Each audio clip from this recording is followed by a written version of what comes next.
हमारे देश में अलग अलग समय में अलग अलग राजपूत वंशों ने राज्य किया है। इसी में से एक नाम है कटेहरिया राजपूत का।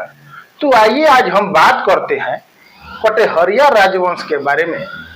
कटेहरिया राजपूत सूर्यवंशी क्षत्रिय हैं। इनके गोत्र वशिष्ठ है। इनके 3 प्रवर है, अत्रि, वशिष्ठ तथा सांकृति। इनकी कुल देवी कालिका, वेद यजुर्वेद, शाखा वाजस्नेयी, सूत्र पास्कर ग्रह सूत्र है। राजधानी आभानेर, राज्य मांडलगढ़, कुल देवता सूर्य और नदी सरयू है तथा ये तलवारों की पूजा करते हैं। इनके स्वभाव की बात करें तो ये शांत चित्त व्यक्तित्व के होते हैं। ये किसी से बेवजह नहीं उलझते, बुद्धिमानी से अपना काम निकालने का प्रयास करते हैं। इनके स्वभाव में बड़ापन होता है। मेरे शांत चित्त कहने का मतलब ये कतई नहीं है कि ये कायर होते हैं। कटेहरिया राजपूत मर्यादा पुरुषोत्तम श्री रामचंद्र के पद चिन्हों पर चलने का भरपूर प्रयास करते हैं। अगर कोई इन्हें बेवजह परेशान करे तो सूर्यवंशी क्षत्रिय होने के कारण ये सूर्य की भांति इस प्रकार गर्म होते हैं कि सामने वाला इनकी गर्मी नहीं बर्दाश्त कर पाता, जल जाता है। श्री रामचंद्र का समुद्र पर क्रोध तो आपने देखा ही होगा। विनय न मानत जलधि जड़, गए 3 दिन बीत, बोले राम सकोप तब, बिनु भय हो न प्रीत। आगे आप खुद समझदार हैं, रामायण की इस चौपाई का अर्थ समझ सकते हैं।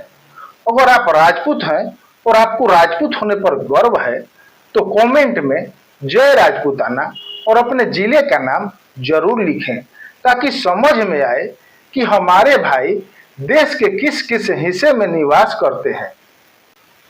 जानकारी अच्छी लगे तो लाइक, शेयर और मेरे चैनल को सब्सक्राइब कर ले, ताकि और भी जानकारी आप तक पहुंचती रहे। कटेहरिया निकुंभ वंश की शाखा है। इसके मूल पुरुष राजा राम सिंह थे। प्राचीन वंश होने के कारण इस वंश की प्रसिद्धि समस्त भारतीय इतिहास में है। कटेहरिया राजपूत मंधाता, भागीरथ, औज, दशरथ और श्री रामचंद्र जी के वंशज हैं।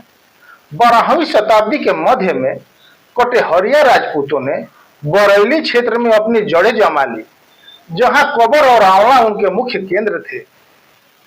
कटेहरिया राजपूत शुरुआत में वोडा मायुता यानी बदायूं के राष्ट्रकूटों के जागीरदार थे, लेकिन 1155 ईस्वी में बदायूं के पतन के बाद इन लोगों ने स्वतंत्रता की घोषणा कर दी।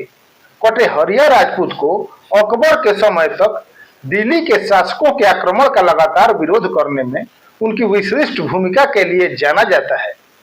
इनके परंपरा के अनुसार बरेली शहर की स्थापना 16वीं शताब्दी के पूर्वार्ध में हुई।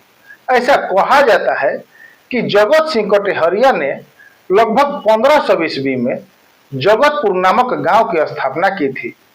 1537 में उनके 2 पुत्रों बांसदेव और बरेल देव ने बरेली की स्थापना की। इन दोनों भाइयों के नाम पर इस जगह का नाम बनस बरेली रखा गया। पुराने शहर के एक मोहल्ले का नाम जगतपुर आज भी बरकरार है। अकबर के शासन काल में कटेहरिया विद्रोह कर रहे थे। इस कारण बरेली के बांसदेव, जो उस समय काफी बड़े क्षेत्र पर शासन कर रहे थे, वीर गति को प्राप्त हुए। मुगल सेनापति अलमास अली खान ने इस विद्रोह को दबा दिया और बरेली को मुगल साम्राज्य में मिला लिया। हालांकि मुगल सत्ता यहाँ तब तक प्रभावी नहीं हो पाई जब तक कि यहाँ से जमे हुए अफगान सरदार को उखाड़ नहीं दिया। मध्यकालीन इतिहास के अनुसार रामपुर दिल्ली का हिस्सा था। बदायूं और संभल जिले रोहिलखंड के ऊपरी भाग में स्थित होने के कारण इसे कटेहर नाम से जाना जाता था। यही कारण है कि यहाँ शासन करने वाले राजपूत वंश को कटेहरिया कहा जाता है। कटेहरिया का अर्थ है कटेहर में रहने वाले लोग। आपको बता दूं कि इस वंश के बाकी क्षेत्र में रहने वाले लोगों को निकुंभ या श्रीनेत के नाम से जाना जाता है। कटेहरिया राजपूतों ने लगभग 400 वर्षों तक दिल्ली के शासकों और बाद में मुगलों के साथ युद्ध किया। इन्होंने 1253 में नसीरुद्दीन महमूद, 1256 में गयासुद्दीन बलवान, 1290 में जलालुद्दीन फिरोज, 1379 में फिरोज शाह और 1494 में सिकंदर लोधी से युद्ध किया। मुगल काल के आरंभ में रोहिलखंड की राजधानी बदायूं से बदलकर बरेली कर दी गई।